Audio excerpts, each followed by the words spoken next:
દરેક નીતિની સામે કાયદાની રીતે ઊભો રહેતો SSK ન્યૂઝ ચેનલ। સુરત કલેક્ટરાલય મળેલી સંકલન સમિતિની બેઠકમાં સુરત પૂર્વ વિધાનસભાના ધારાસભ્યએ BUC અને ફાયર NOCને લઈ અધિકારીઓ પર પ્રહાર કર્યા હતા અને કહ્યું હતું કે માલ ખાય અધિકારીઓ અને માર ખાય ચૂંટાયેલા પ્રતિનિધિ। રાજકોટ અગ્નિકાંડ બાદ રાજ્યભરમાં BUC અને ફાયર NOCને લઈ સીલિંગની કામગીરી કરાઈ રહી છે, ત્યારે સુરતમાં કલેક્ટરાલયે મળેલી સંકલન મીટિંગમાં સુરત પૂર્વ વિધાનસભાના ધારાસભ્યએ આક્ષેપો કર્યા હતા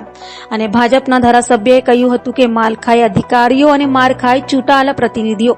ધારાસભ્ય અરવિંદ રાણાએ કહ્યું હતું કે સુડા વિસ્તારમાં આવતી 82 જેટલી શૈક્ષણિક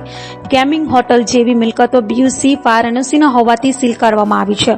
પરંતુ સુડા વિસ્તારમાં સિવાય BUCની મંજૂરી વગર યુનિટો ચાલી રહ્યા છે, તેની જવાબદારી કોણે નક્કી કરવાની? રાજ્ય સરકાર દ્વારા સુડા અધ્યક્ષ તરીકે સુરત મનપા કમિશનર શાલિની અગ્રવાલની નિયુક્તિ કરી છે।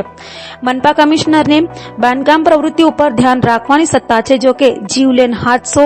અકસ્માત બને ત્યારે શાસકોની ઉપર માછલા ધોવાય છે, જ્યારે માલ ખાય અધિકારી અને માર ખાય ચૂંટાયેલા પ્રતિનિધિઓ આ કામગીરી હવે સુરતમાં ચાલવાની નથી। તો હાલમાં જિલ્લા કલેક્ટર સૌરભ પારગીએ આગામી સંકલનની બેઠકમાં પાલિકા કમિશનરને ઉપસ્થિત રહેવા ફરમાન કર્યું છે। સભાનું ઇલેક્શન પત્યું, આચાર સંહિતા પૂરી થઈ એટલે સુરત કલેક્ટરશ્રીની અધ્યક્ષતામાં માનનીય ધારાસભ્યશ્રી અને સંસદ સભ્યશ્રીની સંકલન સમિતિ મળી હતી। આ સંકલન સમિતિની અંદર કેટલાક પ્રશ્નો હતા, કેટલીક રજૂઆતો હતી અને કેટલીક માહિતીઓ માંગવામાં આવી હતી। એ માહિતીના ભાગરૂપે સુડા વિસ્તારની અંદર જે રાજકોટમાં ગમખ્વાર ઘટના બની, જીવતા બાળકો, નિર્દોષ બાળકો ભૂંજાયા, કેટલાક લોકોને જે ખરાબ પરિસ્થિતિ આખા રાજ્યમાં બની અને એના ભાગરૂપે સુડા વિસ્તારની અંદર પણ આવી સીલિંગની કાર્યવાહી ચાલુ થઈ, એની માહિતી માંગવામાં આવી હતી। એમાં સુડાના કારોબારી અધ્યક્ષ તરીકે એ અધિકારીએ લગભગ 82 જેટલી મિલકતો સુડા વિસ્તારની અંદર, એ લગભગ શૈક્ષણિક હેતુવાળી 80% મિલકતો, કેટલીક મિલકતો જેમાં હોસ્પિટલ ચાલતી હતી, કેટલીક મિલકતોમાં ગેમિંગ ઝોન ચાલતું હતું અને એવી મિલકતો ઉપર સીલ મારવાની કામગીરી ચાલુ કરી હતી, એવી માહિતી આપવામાં આવી હતી। ત્યારે પ્રશ્ન એ થાય છે કે જે મિલકતો આજે બની નથી, વર્ષોથી ચાલતી હતી, મેં જે માહિતી માંગી એમાં કેટલીક મિલકતોમાં 1980થી કાર્યરત હતી, કેટલીક મિલકતો 2000ની સાલથી કાર્યરત હતી અને આવી મિલકતોને આજે જ્યારે સીલ મારવામાં આવે છે ત્યારે કોઈ અધિકારીની જવાબદારી આમાં બને છે કે કેમ? સુડાના કારોબારીના અધ્યક્ષ તરીકે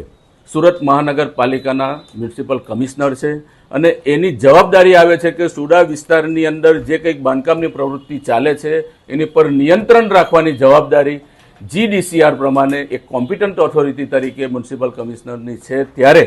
મ્યુનિસિપલ કમિશનરશ્રીએ પોતાના તાબાના અધિકારીઓની ઉપર આવા પગલાં લેવા જોઈએ, એક પણ પગલાં લીધા નથી અને 82 મિલકતોને જ્યારે સીલ મારેલી છે, 82 મિલકતોની ઉપર BUC નથી અથવા તો એની ઉપર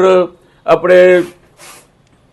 ફાયર સેફટીની સુવિધા નથી, એમ કરીને એ મિલકતો સીલ મારી છે, ત્યારે આમાં કોઈ અધિકારીની જવાબદારી બને છે કે કેમ? જો અધિકારીની જવાબદારી બનતી હોય તો એ અધિકારી ઉપર પગલાં લેવા જોઈએ, કારણ કે જેની સીલ મરાય છે તે લોકો ચૂંટાયેલા પ્રતિનિધિ તરીકે જ્યારે અમારી પાસે રજૂઆત કરવામાં આવે છે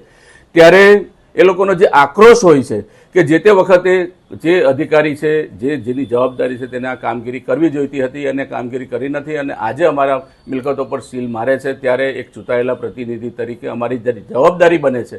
કે જે અધિકારીઓએ કાયદાનું જેને રક્ષણ આપ્યું છે, કાયદાનું જેને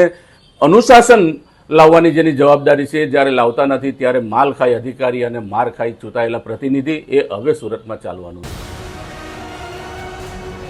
દરેક નીતિની સામે કાયદાની રીતે ઊભો રહેતો SSK ન્યૂઝ ચેનલ।